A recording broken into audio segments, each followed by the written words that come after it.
লেবাননে পেইজার এবং ওয়াকিটকি বিস্ফোরণে সংঘাতের ঝুঁকি তৈরি হয়েছে বলে হুঁশিয়ার করেছেন জাতিসংঘ মহাসচিব অ্যান্টোনিও গুটেরেস। বুধবার নিউ ইয়র্কের সংস্থাটির সদর দপ্তরে সংবাদ সম্মেলনে তিনি এই হুঁশিয়ারি দেন।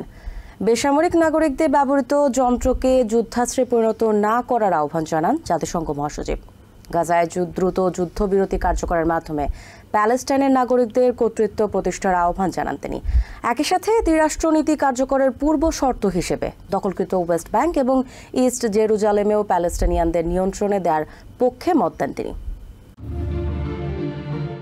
চলতি মাসে সাধারণ পরিষদের অধিবেশন শুরুর আগে রীতি অনুযায়ী সংবাদ সম্মেলনে অংশ নেন জাতিসংঘ মহাসচিব অ্যান্টোনিও গুটেরেস।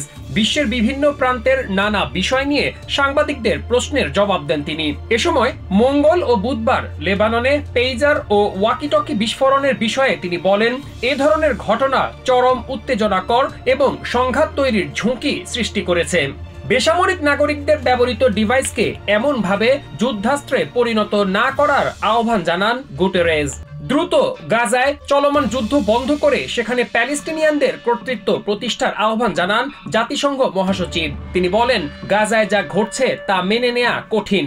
সেখানে চলমান অমানবিক সংকট সমাধানে আন্তর্জাতিক সম্প্রদায়কে এগিয়ে আসার আহ্বান জানান তিনি। শুধু গাজায় নয়, দ্বিরাষ্ট্র নীতি বাস্তবায়নে প্যালেস্টাইন রাষ্ট্রের স্বীকৃতির পাশাপাশি ইসরায়েলের দখলকৃত ওয়েস্ট ব্যাংক ও ইস্ট জেরুজালেমেও প্যালেস্টিনিয়ানদের নিয়ন্ত্রণ প্রতিষ্ঠার মত দেন গুটেরেস। গাজায় যুদ্ধ বন্ধে আন্তর্জাতিক সম্প্রদায় প্রয়োজনীয় পদক্ষেপ নিতে পারছে না বলে অভিযোগ করেন জাতিসংঘ মহাসচিব, যে কারণে সেখানে ইসরায়েল হত্যাযজ্ঞ অব্যাহত রাখতে সক্ষম হচ্ছে বলে জানান তিনি।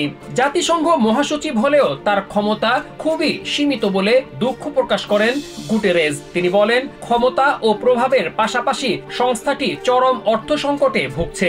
বাইরে থেকে জাতিসংঘকে অনেক প্রভাবশালী মনে হলেও বাস্তবে তারা তেমনটা নয় বলে দাবি করেন মহাসচিব।